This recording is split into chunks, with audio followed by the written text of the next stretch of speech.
Welcome to Stay Young. Today I would like to shine a new light on an ancient topic of longevity, fasting. We now know a lot about the effects of fasting on our cells, that it can prevent age-related diseases and biologically rejuvenate us. And I'm extremely pleased to welcome a leading international expert in age research here today at Stay Young. He is the nutrition expert par excellence, who has achieved worldwide fame with the development of the Fasten-mimicking-Diät, FMD for short, a diet that is said to have exactly the same positive effects as strict water fasting. In fact, FMD is said to be even more efficient and also support cancer therapies. My guest is Professor of Gerontology and Life Sciences and heads the Longevity Institute at the University of Southern California in Los Angeles, is a multiple best-selling author. Professor Valter Longo, welcome to Stay Young. Thank you to have you. Thank you for having me. Mimicking fasting provides better protection against age-related diseases and has a stronger preventive effect than classic forms of fasting. Can it really be said FMD is superior to fasting? I think FMD is trying to move away from ideas like fasting. You know, I always say fasting is kind of like eating or sleeping, right? Is sleeping good for you? Well, it turns out that more than 7 hours is good for you, but more than 9 hours is bad for you, right? So fasting is the same way, right? So we've been talking about fasting for thousands of years, and so from everything we see, fasting can be good, bad, and neutral, right? Depending on how you do it and when you do it and who does it. So I think FMD, the fasting-mimicking diet, is a way to move away from words like fasting and move into clinical trials, you know, kind of like the FDA standard, but saying, okay, maybe drugs are not the only solution. Maybe we can have, you know, plant-based nutritional intervention that can help the body repair itself, but we need to have the same standard as the FDA has set up for drugs. Otherwise, we're just going to have drugs or ideas like fasting, right? And so, so the FMD is about that, right? So, you know, for example, you're in Germany, the Heidelberg University tested the FMD on diabetes patients, right? And they did 6 cycles once a month and showed. And they did it against the same 5 days of the fasting-mimicking diet a month against 5 days of a Mediterranean diet. And the Mediterranean diet did absolutely nothing to diabetes patients, but the fasting-mimicking diet regressed diabetes in about 70% of the patients, also reduced hypertension in 70% of the patients. So so that's the kind of, you know, that's a German example from your own university showing the way we should do it. Otherwise, fasting remains something for the few, right? 1 in 100. Maybe in Germany a few more, but you know, it's like a small niche. But let's talk about fasting, because we have to compare FMD with the water fasting or the classical fasting, I guess. Let's talk about the main effects of fasting. Would it be possible to explain briefly the gently inhibiting of cell division, for example, or the activation of autophagy, or the ketosis, which is also triggered by a classical fasting? And FMD, I would like to compare it later, obviously does the same. Yeah, okay. So let's take, for example, water-only fasting, right? So you water-only fasting, if you do it for, say, 18 hours a day, let's say, right? Just to give you an example, how we can now no longer use words like fast. If you do it 18 hours a day, you're going to get a lot of benefits, right? And then it turns out that after years, that 18 hours, if it involves skipping breakfast, is associated with a shorter lifespan and more cardiovascular disease, right? So then you can look at 16 hours or 18 hours of daily fasting and saying it's very good for me. And I would say, no, it's not, right? Because eventually it's associated with a shorter lifespan and more cardiovascular disease. So then it's okay. I mean, you're asking me, what does water-only fasting does? Well, you know, after After so many hours, let's say a couple of days, you see the ketone bodies go up. After maybe 4 or 5 days, you see the autophagy being activated in some cells. But that's irrelevant, right? Because if eventually it does more damage than good, then it's just short-term benefits. I'll give you an example. If you inject yourself with insulin, when they discovered insulin 50 years ago, insulin does a lot of good things, right, for you. But eventually, insulin, causes insulin resistance, right? So just because you see a short-term effect, which is autophagy, or it's anything you want, it's irrelevant, right? Because you want to see what that does to a person's lifespan. Another example, smoking, right? Smoking used to make people lose weight, right? Nicotine makes people lose weight. But I don't think anybody would recommend smoking as a way to, a lifestyle to improve your health, right? So, so I think fasting is in the same domain. It can do a lot of good temporarily, but then a lot of damage. That's why we need to move away from fasting, and especially water-only fasting, because it causes hypoglycemia in a lot of people. It can cause hypotension in a lot of people, and move into what are the type of fasting length that is being clinically tested and long-term, not just short-term, is showing effects, right? So so autophagy, yes, happens after 5 days. Ketogenesis after a couple of days. But then I give you another example. If you fast for long enough, you enter, let's say, water-only fasting. If you do that for long enough, you'll enter a hypometabolic state. It's called low energy expenditure mode.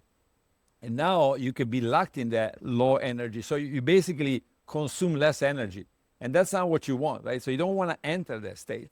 Even though it's very effective, if you enter that state, then it's going to be difficult for that person to maintain low weight. And this is why you see, if you do, let's say, long-term water-only fasting, you lose weight and then you regain the weight, right? And that's the worst thing you can do. That's really revolutionary. I guess all the clinics here in Germany or Switzerland or Austria, the fasting clinics, they are now in total depression because their business is fading away when this is right. So you say the fasting effects we achieve after 5 days, okay, but these effects you don't want to have. So tell me. No, I'm not saying that. I'm saying that, just because you get an effect, let's say that you do 10 days of water-only fasting and you have benefits on blood pressure, you have benefits on weight, it's irrelevant if you then regain it. And Sure. We know now from epidemiological data, if you do this yo-yo multiple times, it could shorten your life, right? It's better to not lose it at all than to lose it, regain it, lose it, regain it. So what you want is something that is very safe, that you can do, that makes you gain a benefit and maintain it, right? That's what you want. And so I'm saying that we can no longer use words like fasting or water-only fasting. Yeah, you can also do it with water-only fasting, sure, but you need to know exactly how many days, how frequently, so that the patient, gains that benefit, you don't endanger the patient with hypotension, hypoglycemia, et cetera, especially because we cannot just do it in clinics, We have to do it. If this is going to help the planet, you need to have it so everybody can do it at home, right? So that's the only way it's going to reach a lot of people. And so if you do it at home, how do you do it so you don't have, you don't have side effects, you don't have hypotension, hypoglycemia, you don't have hunger, right? Because if you're hungry all the time, you're not going to do it. So those are all the things we need to think about. And you cannot just go down and back up, whatever it is, blood pressure, cholesterol, it doesn't matter. It's got to come down and stay down, right? That's a mission. It's irrelevant. I don't argue. There's papers showing that, right? Mm-hmm. If it comes down and go back up, it could be worse than not doing it at all. So now we have to talk about your fasten-mimicking diet. And I am in favor of journalistic transparency. You founded the company L-Nutra in 2009. L-Nutra means longevity through nutrition, but you receive no profits from it because the contract stipulates that all of it goes to your foundation. So your team is developing FMD products there. Let's take a closer look at the product Prolon. What does the FMD, this is a 5-day package, what does it contain, and what's the effect? Yeah, so of course the criticism was, okay, Longo now it pushes its own diet, so he makes money. So I, from the beginning I say, okay, let's do it so I don't make any money, right? And so it was very important. And by the way, the problem, if you do, this is why we don't recommend people do an FMD even once a month unless they have to, right?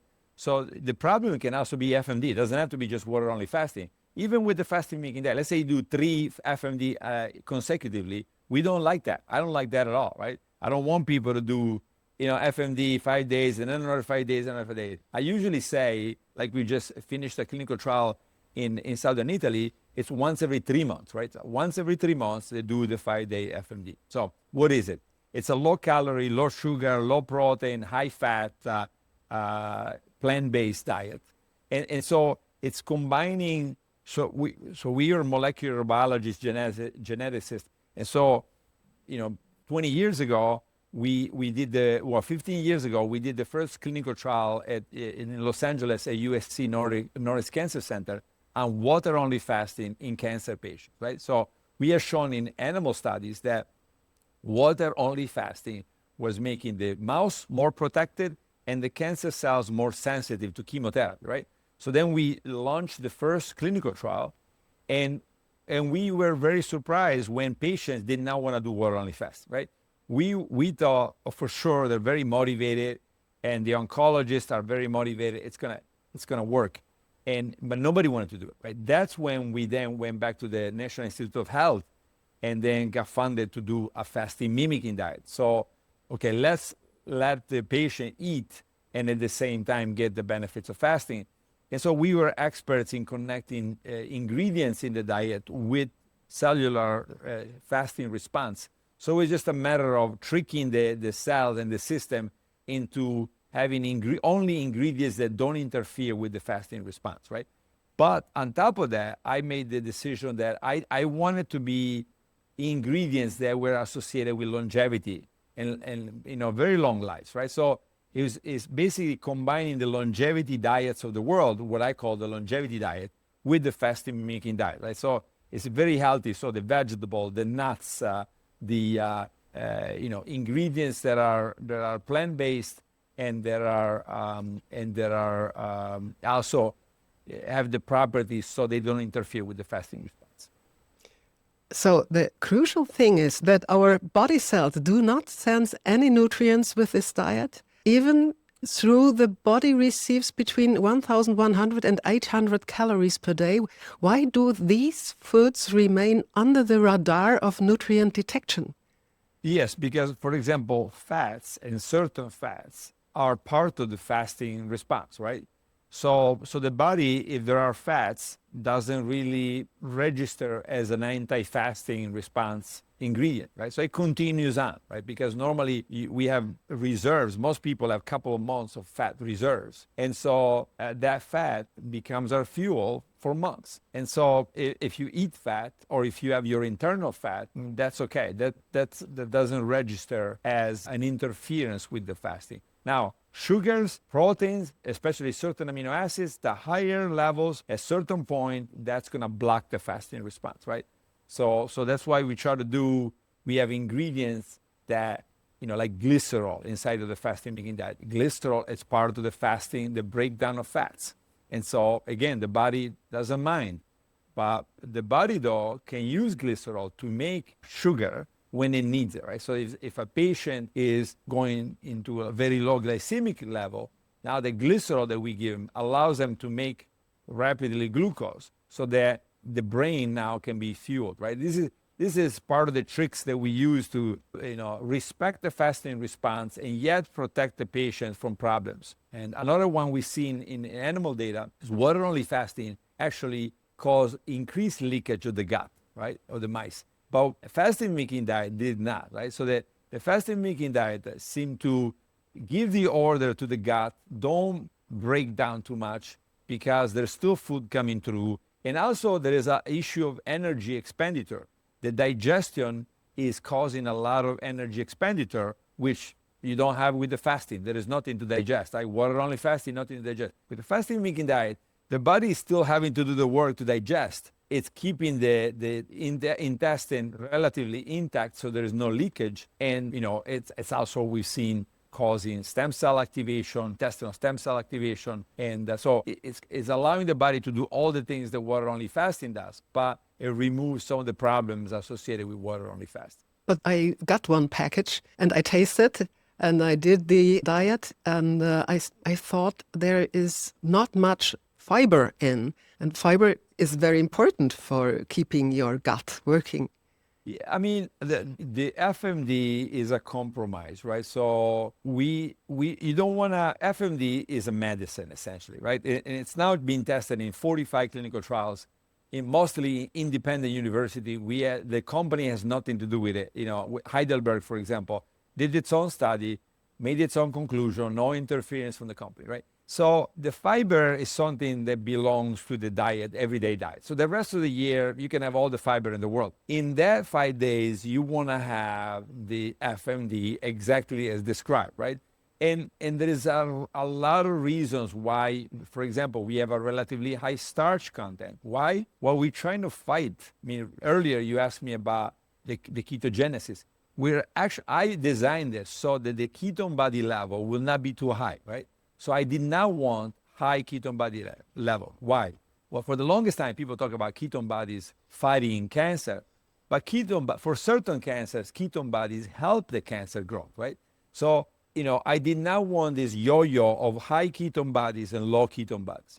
And this is one of the reasons why there's enough starches in there. It makes it easier for the patient because people like, starch, like rice flour or whatever. And but it also it allows the ketone bodies to go up, but not too high, right? So they'll go up and they'll stay up and they come down. Versus water-only fasting, you'll have the ketone bodies go very high, right?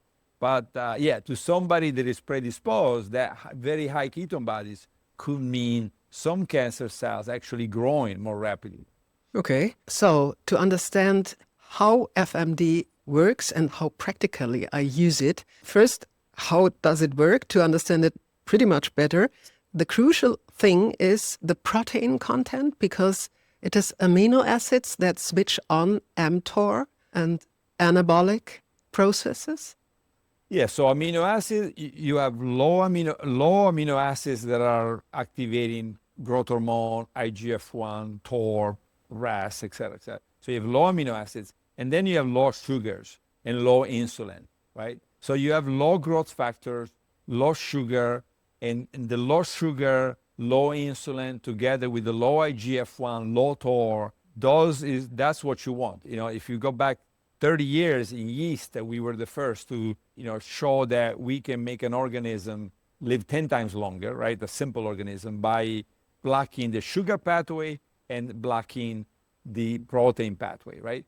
But if we did mutations that block the sugar pathway and the protein pathway, the yeast live 5 times longer. But if we fasted them, now they live 10 times longer, right? So there's still other pathways that are playing a role that we don't quite understand yet. But yeah, so the maximum was blocking the sugar pathway, blocking the amino acid pathway, and then on top of that, fasting them, because fasting adds even more than these.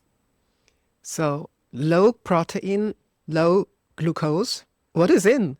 You get a bar for breakfast, you got a soup and some olive oil, you get some olives, you get for the first day some crackers.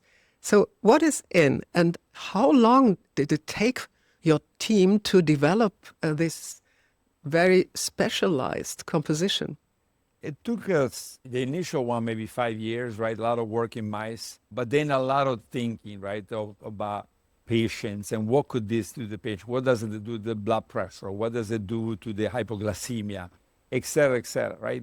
What are the response of patient? Is there like any uncomfortable, side effects, right? So yeah, so then I think it took about 10 years to develop the basic FMD, but then we went into Alzheimer, autoimmunity. So each one has a Cancer is a completely different FMD from autoimmunity FMD, from the Alzheimer FMD. So different calories, different ingredients. So for each use, right? So now Stanford, the University of Miami are about to publish 2 papers on FMD and autoimmunities. And so those are, now we're developing further the FMD that are going to be specialized for people with a variety of autoimmunities. So let's talk about Prolon. This is for us, for everybody, for prevention. So 5 days package every 3 months to keep you healthy and to support your healthy longevity. Please explain to me, what are the responses in my body, in my cells, when I take this 5 days diet for me?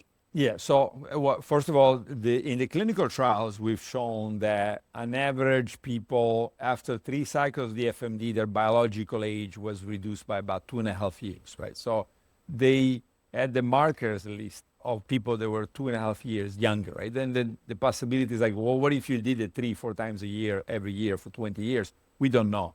But certainly, the projections were a big difference in biological age and a big difference in life expectancy. But then what happens mechanistically, and we think there are multiple things that happen. One is what we call metabolic reprogramming. So, for example, and this is very clear now in 4 different clinical trials, including the one I mentioned for Heidelberg, the patients that had diabetes or pre-diabetes, the FMD is just the right level and time, 5 days, to begin to reverse insulin resistance, right? So metabolically, they start losing abdominal visceral fat, but they don't lose lean body mass, right? So this is a metabolic reprogramming. Now, if you look at GLP-1 drugs, they cause weight loss, big weight loss, but they also cause a lot of that weight loss is muscle loss and potentially bone loss, right? And with the FMD, because it's a natural, it's just triggering your own, something that has always been part of our past, but it's done in a very precise manner. We do not see, and now it's trial number 4 or 5, no lean body mass loss. There is a temporary lean body mass loss, so a muscle loss, but then you regain it as soon as you go back to the normal diet, right? So there is no long-term lean body mass loss. So that's metabolic reprogram. Then the other thing we see, and we're starting to see in clinical trial, is stem cell activation, right? So we started seeing and we had demonstrated this over 10 years ago in mice, so where the bone marrow stem cells, it was called long-term hematopoietic stem cells, they went way up. And then these stem cells gave rise to a rejuvenated immune system, for example, right? So that we're starting to see in patients. For example, we just published a paper on kidney disease patients at University of Rome, and we saw a tripling of these circulating kidney progenitor cells. There are cells that are stem cell-like so that they can generate lots of different cells, right? And there are cells that can repair problems and potentially contribute to rejuvenation. The third thing, and probably the most important, that we just published for mice and rats, is very difficult to demonstrate in people, but we think the same is happening. It's what's called cellular reprogramming, right? So now there is these factors that when turned on, they can make all cell young again, and they can make all tissue young again. And so we see that the fasting-mimicking diet in mice and rats is, so for example, if you look at the rats or the pancreas, we do severe damage to the pancreas of a mouse or to the kidney of a rat. And then the architecture of these organs is completely disrupted, right? Completely disrupted, permanently. Then we start the fasting-mimicking diet cycles, and you see the architecture of these organs goes back to normal. It's almost as if they know exactly what to do, but I was saying that one of the effects of the fasting-mimicking diet is to activate stem cells, and we've shown this to happen in the bone marrow, and these stem cells then are released into the circulation, and they can give rise to a improved or rejuvenated immune system. And now, in a small trial that we did at the University of Rome, La Sapienza in Italy, we've shown that in patients with kidney disease, we saw a tripling of the circulating kidney progenitor cells. Now, we don't know what the role of these cells is in people, but we do know that these patients that had kidney disease, they improved. And the improvement after a year was still there in most of the patients, right? So they did 3 cycles of the FMD, then they stopped.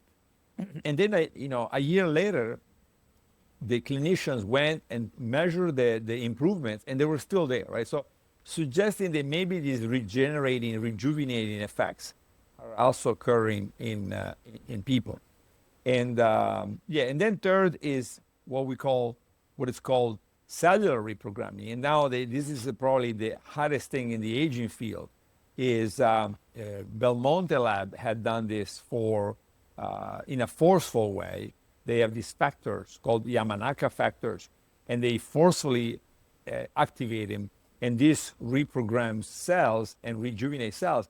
But this also causes a lot of problems, right? So, but now we're showing that the fasting-mimicking diet is activating some of the same cellular factors, these rejuvenating factors, but it does it in a very coordinated way, so that I was saying that we took a mice and damaged the pancreas, or took rats and damaged the kidney, and the architecture of the pancreas or the kidney after we give them these toxins is completely disrupted. Then, and this is permanent, then we start the FMD cycles, the fasting-mimicking diet cycles, and you see that for example, the pancreas of the mice goes back to making insulin again. So, and these Yamanaka factors are turned down in a very coordinated way. Same thing for the kidney. The kidney, we had something called, in collaboration with Laura Perrin at Children's Hospital Los Angeles, we had something called special transcriptomics. So we could see the architecture in a three-dimensional like way, and it goes from completely disrupted to back to where it was before we treated the kidney with the toxins, right? Yeah. So, and this matches also at least the early results with the kidney damaged patient. So I think that metabolic reprogramming, stem cell activation, cellular reprogramming, they're all going on in patients. Although it's easier to demonstrate, much easier to demonstrate this in animal studies than it is to demonstrate it in people. It's a little bit like a miracle, and people say only by nutrition. So I'm sure they now want really precisely to know what is in this package for 5 days. There is herbal tea, there is olive oil, there are olives, and there is a dried soup. There are every day 2 types of soup. But what's in? You didn't give me the answer. Well, I don't like, anybody can pick up the book and or the paper. It is described in detail, right? But it's a lot of it. It's 60 components, right? So it would take me an hour to list everything that is in it. But the point is that it's being clinically tested in mice, preclinically tested in mice in hundreds of studies, clinically tested in 40 clinical trials or so. And it works for certain things, right? And it works for people that don't have any disease, makes them apparently younger and, more functional. We see reduction in cholesterol, reduction in blood pressure, reduction in glycemia. And it works in people with diabetes, with prediabetes. Now, early data suggests it works with people with kidney disease, and we'll see the autoimmunity data coming out very soon from 2 different American universities. But again, it's a low protein, low sugar, high fat, plant-based, low calorie diet, providing 800 to 1100 calories, and it's got 60 different components in it. So each one, I think, studied to make sure that it's easy for people to do it. They can be done at home. It can be done safely. Now, probably over 1 million people have done the FMD. And that's good, right? That's good because, especially in the United States, any side effects has to be reported to the FDA. So then kind of like medicine, right? So if something happens in somebody, then that has to be reported. So when you have 1 million people that have done it, I think you're starting to get the kind of numbers that you want. It's been available for 10 years or so. Yeah, so I think that's probably most of what people need to know. Again, it's fairly inexpensive. I don't make a penny out of it, out of the sales of the products. So I think it's probably the way to go. Now, people want to try to make it at home. I just don't recommend it for multiple reasons. But I can see people saying, "Oh, he doesn't recommend it because there's a product to buy." Yeah, fine. I mean, that's what people want to think. I'm okay with that. I'm used to it. Yeah. So here in Switzerland, this 5 days package costs 199 Swiss francs.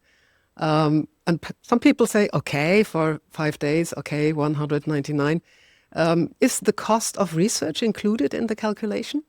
I mean, the cost of research, El Nutra does very little research, right? The universities do the research. Heidelberg, Leiden, Rome, my university in Los Angeles. And a lot of it is being funded by governments, it's being funded by foundations, it's being funded by people that are saying, we want an alternative to the GLP-1 receptor agonist. We want an alternative to the statins. We want something that is a medicine, it comes in a box, is probably prescribed by the doctor. We hope that now in the United States there is 15,000 doctors that recommend the FMDs.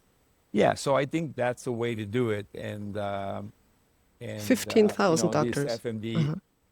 Yeah, I think it's only in the United States there's about 15,000 doctors that are registered to recommend Prolon. Yeah, so I think that's the way, eventually that's the way to do it. Now, that's for people that have a disease. People that don't have a disease, they can just go to a nutritionist or just talk to the company dietitian, right? But yeah, I've been pushing the company to have professionals that can help people not just do the product, but get back to full health, right? So we follow, if you see the work in Germany and in Holland, the patient with diabetes regressed. But I think in Germany, within 6 months, 15% were already diabetes free, right? That's what you want. You want 70, 80% to go back to be free of diabetes, be healthy. But the other thing, both in Germany and in Holland, not only diabetes was regressed and reversed, but hypertension. We started seeing a lot of the people with hypertension reducing drug use and having benefits in hypertension. So, so I think it's cost whatever, but I think especially, I think most people will only have to do it 2 or 3 times a year. I would say it's a good investment, but it's the only way that we're going to be able to have an alternative to drugs. If people think we're going to have an alternative to drugs by talking about eating healthy, we've been talking about Mediterranean diet for 50 years. And even in Italy, nobody does the Mediterranean diet anymore, right? So that's not going to work, right? When we tell people you should eat better, it's just people don't like that, right? People are not going to change their diet. Unless the entire world medical and healthcare system is changed, people are not going to change, right? So we need to have smarter ideas and ways so that people don't change their lifestyle, but still have that benefit of, a very healthy diet, right? So now think about that. We published this a few years ago in Nature Metabolism. We took mice and we gave them a terrible diet, right? We gave them a high fat, high sugar, high calorie diet, right? Animal, the worst, right? And these mice gained a lot of weight, became obese, and they lived very short with high cholesterol, high glycemia, heart damage. But then we took the same mice with the same diet and we gave them the FMD once a month, and everything went back to normal, right? Weight went back to normal, fat went back to normal, glycemia went back to normal, cholesterol went back to normal, heart damage went back to normal. So that's much more realistic than telling people, okay, from now on, forget your diet. And we tell people that. We have foundation clinics, nonprofit foundation clinics. So we tell people that. But it's not easy, right? I say most of the time it's difficult to get somebody that drinks 4 coffees a day to go to 3 coffees a day, right? So now imagine telling somebody, stop your diet and listen to me, right? Most people are not going to do that. What about reimbursement by health insurances? Yeah, that's unbelievable. That doesn't happen yet. And that's because there is so much pharmaceutical interest, right? There's so much power by big pharma. And so, we haven't seen that yet. But I hope that, soon enough, in the United States, there'll be reimbursement. And soon enough, there'll be, reimbursement in Europe, right, by the government saying, okay, we provide so many fasting-mimicking diets for patients that have a number of problems. Let's take a short look at the cancer therapy, especially breast cancer and prostate cancer, I guess. It's very exciting. It has an influence on both tumor cells growth and the effectiveness of chemotherapy. What do we know for sure today? Well, diabetes, prediabetes, that's one disease, right? So we're pretty sure about that, right? It's looking very steady, very consistent. So FMD works, right? Works for blood pressure, at least in a certain population, works for insulin resistance, diabetes, prediabetes. For cancer, you're looking at 100 different diseases and 1,000 different therapies, right? So I think for cancer, the data is really exciting. Like if you look at the work at the National Cancer Institute in Milan, it's really impressive. The early studies by Debro and Vernieri showing, for example, women with triple-negative breast cancer, at least in a small study, surviving almost twice as long if they were on a fasting-mimicking diet plus chemo versus chemotherapy alone. But that's early. It's still small studies. We need to see the 500 people study. And so just for cancer, it takes a long time. So what we've been saying is the following. If you're early stage cancer patient, eat fasting mimicking diet, may be risky, right?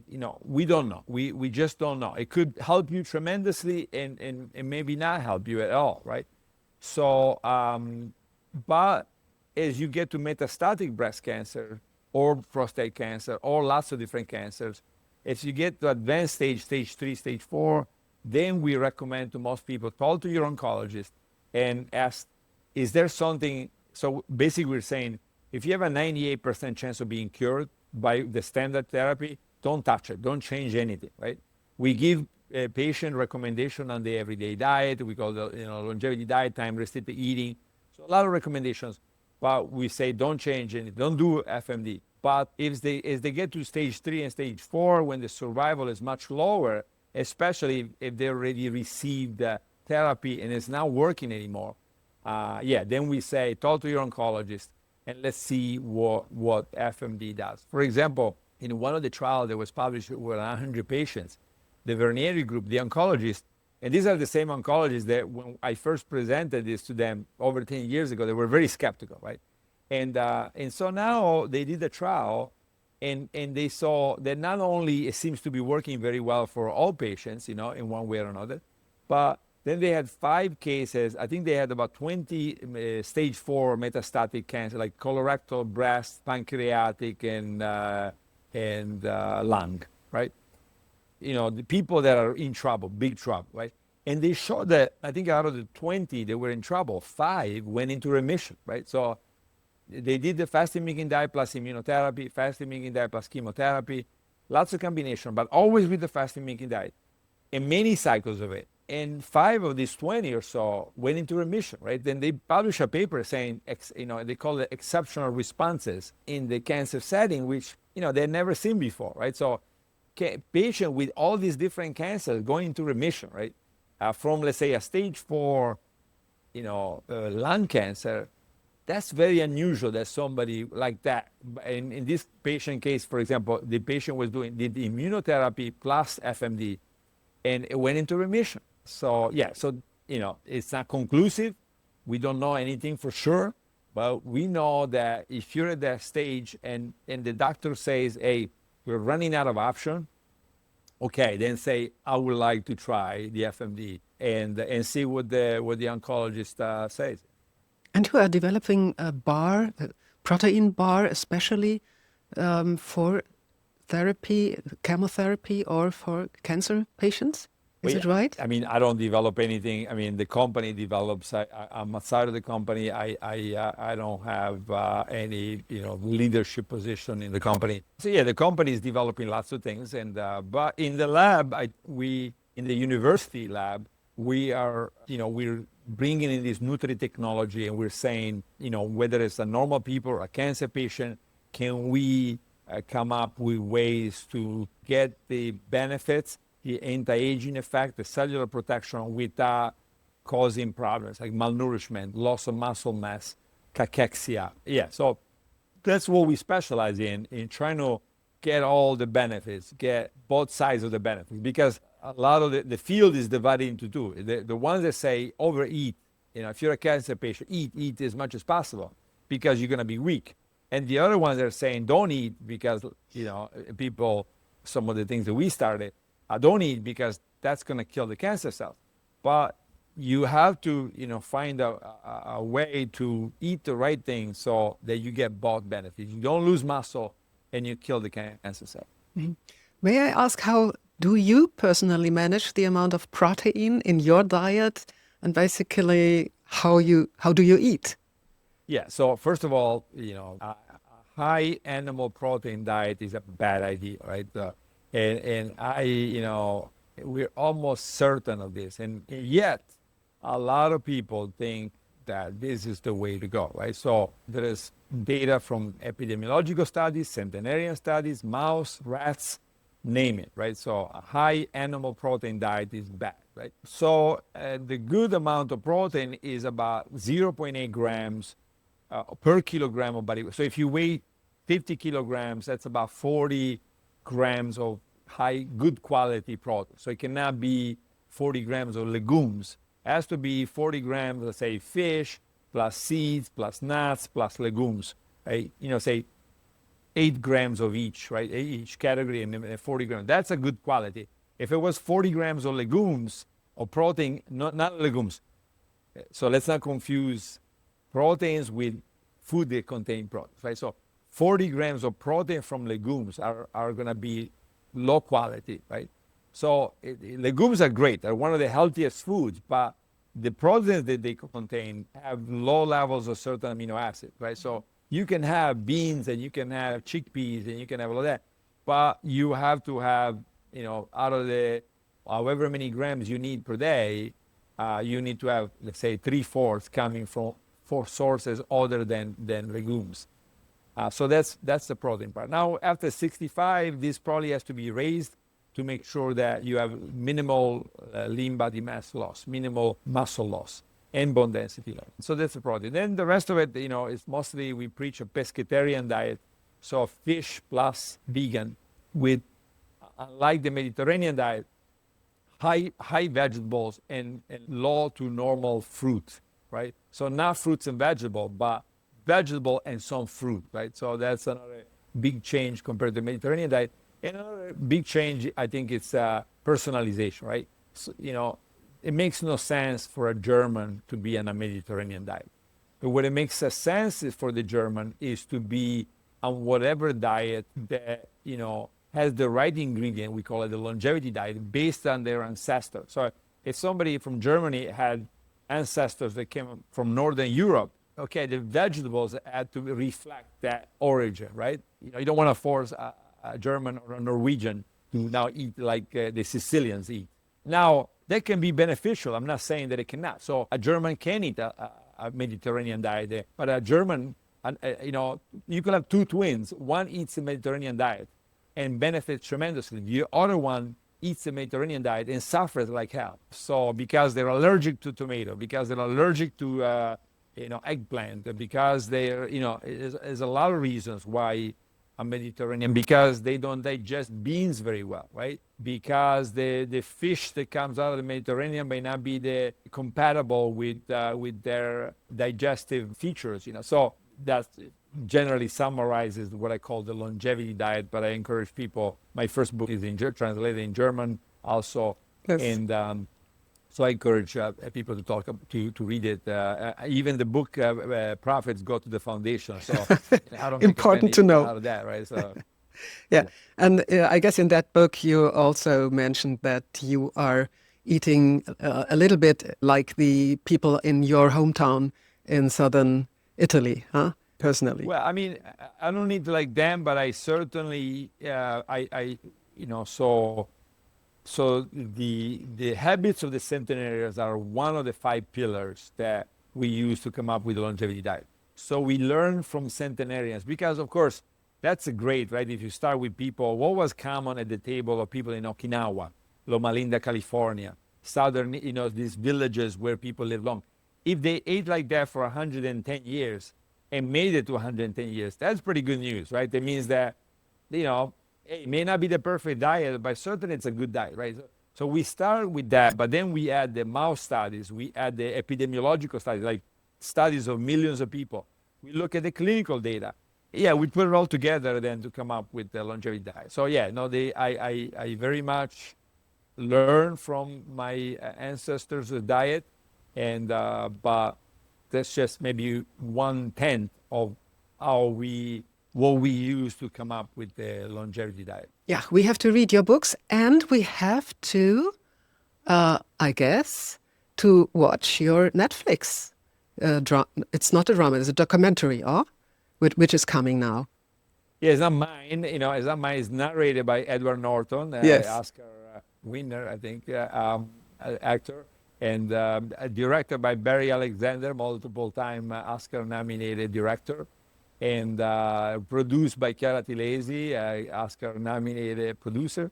Yeah, so it's a great team. They based it on my books, so I'm very happy they did. I think it's going to be a great way for people. First of all of it, all the funds go to the foundation from the documentary, so that we can help people all over the world. We do lots of things for schools. We do festivals for children. We help cancer patients. Somebody cannot afford it, they get the treatment for free.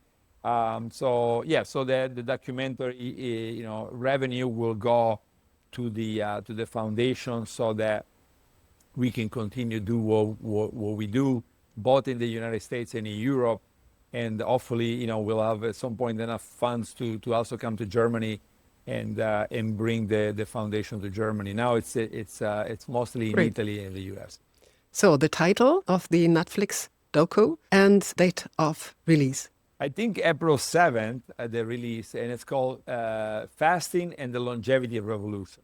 Great. We will be really excited to see it. Thank you so much. I guess now we do understand a lot about FMD. I would be very happy if you could give us a few answers as a brief summary at the end. Only 3 minutes. It would be really, Sure. very, very helpful. So, what is FMD? FMD is a plant-based, low-protein, low-sugar, high-fat, low-calorie diet that comes in a package, and its food is medicine, and it's consumed for anywhere from 4 to 7 days based on the type and the disease that we're trying to treat, and it comes with instruction. That's what an FMD is. Is FMD better than classic fasting for healthy longevity? This is not a competition about being better or worse. I mean, it's a fasting mimicking diet that allows it's a precise length, precise composition.